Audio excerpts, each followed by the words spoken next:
Can be introduce only in the lower house. जो money bill होती है वो सिर्फ फाइनेंशियल मैटर्स में अप्लाई होती है, तो नाम से समझ आ रहा है, ठीक है। लॉ दो प्रकार के होते हैं, ऑर्डिनरी और मनी, ठीक है। और जो मनी बिल होती है वो सिर्फ लोअर क्लास में ही, या लोअर क्लास नहीं, लोअर हाउस में ही इंट्रोड्यूस की जाती है, ठीक है। आगे नेक्स्ट हमारा एक प्रोसेस है फ्रॉम बिल टू एक्ट, यानी कि कोई एक बिल, यानी कि ऑर्डिनरी हो या फिर मनी हो, वो बिल एक्ट कैसे बन जाती है, ठीक है। अ बिल और the proposal of a law is introduced in the legislative assembly और लेजिस्लेटिव काउंसिल। उसके बाद क्या होता है, it is discussed and debated in the house. पहले तो वो बिल आता है, प्रपोजल रखा जाता है, उसके बाद डिस्कस होता है, फिर डिबेट किया जाता है हाउस में, ठीक है। उसके बाद क्या होता है, amendments if any are made, यानी कि उसको बोला जाता है कि अगर इसमें कुछ भी बदलाव करना चाहते हो तो आप कर सकते हो। It is put to vote, उसके बाद वोट का मतलब अधिकार दिया जाता है, उसको वोट के लिए रखा जाता है कि जिसका वोट ज़्यादा होगा, अगर दो पार्टी है, एक चाहता है आ जाए, एक चाहता है मत आए, तो अगर आ जाए का ज़्यादा होगा वोट तो आ जाएगा, ना आए का ज़्यादा होगा तो नहीं आएगा, ठीक है। उसके बाद it passed, it is send to the governor for approval. जब वो आ जाता है तो उसके बाद गवर्नर के पास भेजा जाता है अप्रूवल के लिए, ठीक है। उसके बाद once the governor sign it's become an act और अ लॉ। उसके बाद जब वो उस पे, उस एक्ट पे, सॉरी उस ऑर्डिनरी बिल पे, या फिर सॉरी उस बिल पे, कोई भी एक बिल पे जब गवर्नर साइन कर देता है तो वो बिल क्या होता है, वो या तो एक एक्ट बन जाता है या फिर एक लॉ बन जाता है, ठीक है। उसको आप जो भी बोलो, एक्ट या फिर लॉ, वो बन जाता है, ठीक है। तो ये प्रोसेस होता है जब एक बिल एक्ट बन जाता है। नेक्स्ट हमारा टॉपिक है chief minister and his council of ministers. Chief Minister is appointed by the Governor and the other ministers are appointed by the Governor on the advice of the Chief Minister. These ministers from the Council of Ministers.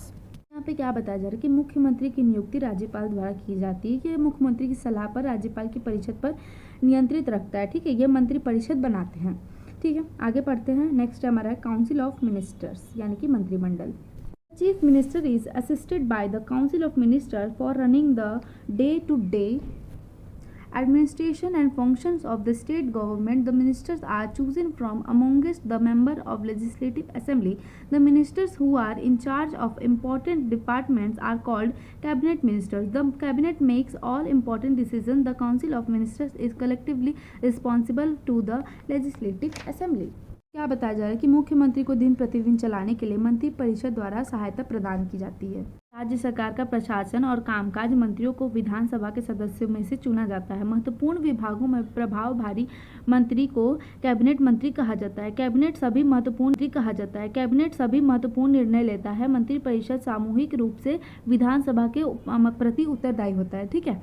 आगे पढ़ते हैं। Next है हमारा power and function of the chief minister. Chief minister is the real head of state, यानी कि वो state का वास्तविक मुखिया होता है, ठीक है।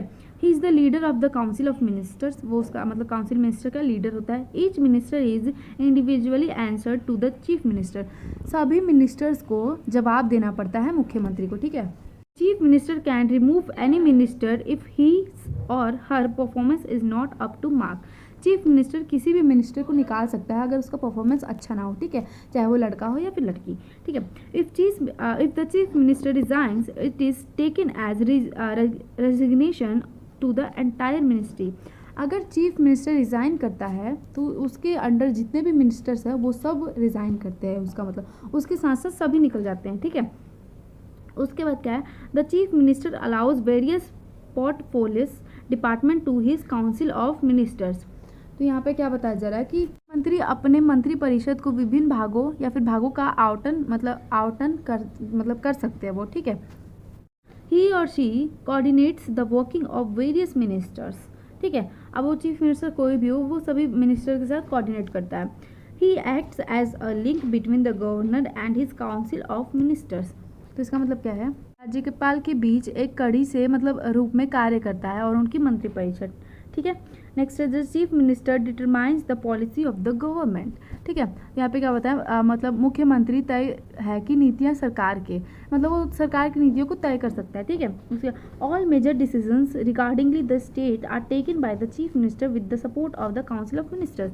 मतलब स्टेट के जितने भी डिसीजंस होते हैं वो सारे चीफ मिनिस्टर लेता है, किसके सपोर्ट से, काउंसिल ऑफ मिनिस्टर के सपोर्ट से।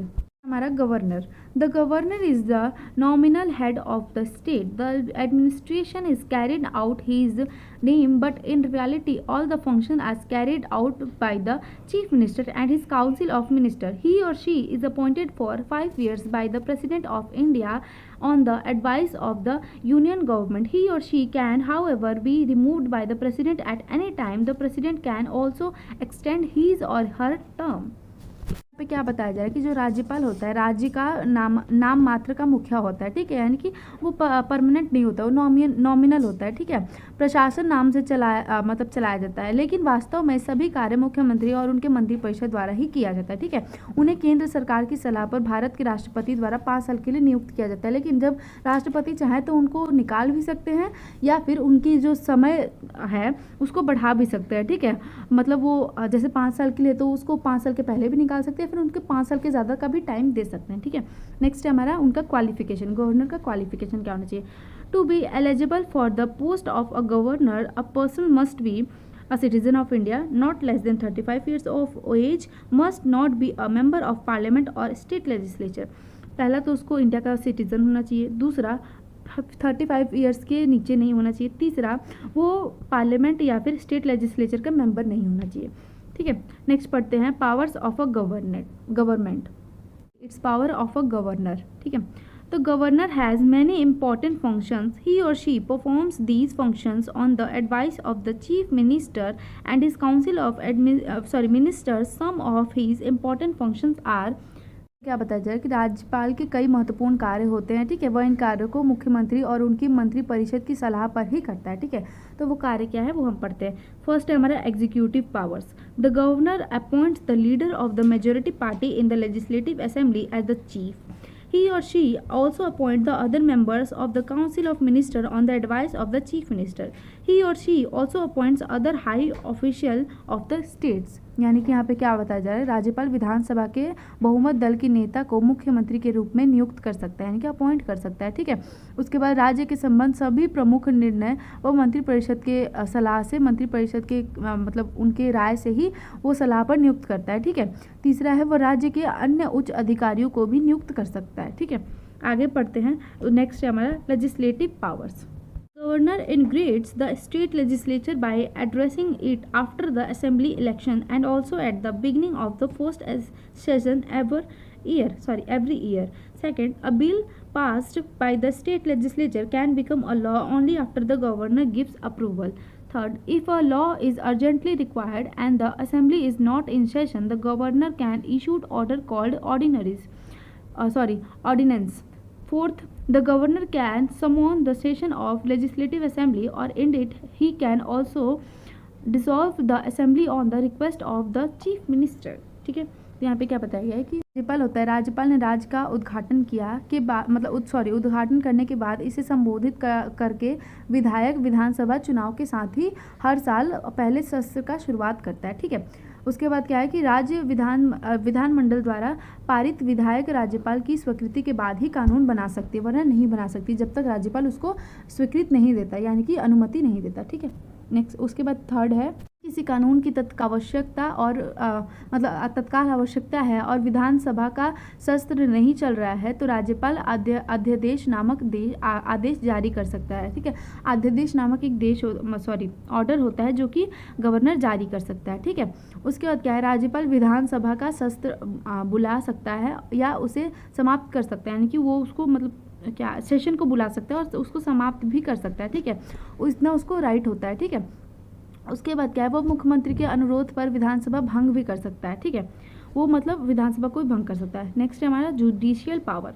The governor has the power to grant pardon और reduce the punishment passed by the court, ठीक है। राज्यपाल को क्षमादान देने या फिर अदालतों द्वारा पारित सजा को कम करने की भी शक्ति होती है, ठीक है। अगर कोई अदालत कोई शक्ति का वो कुछ पनिशमेंट दी है तो उसको वो कम भी कर सकता है, ठीक है। नेक्स्ट है हमारा ordinary powers.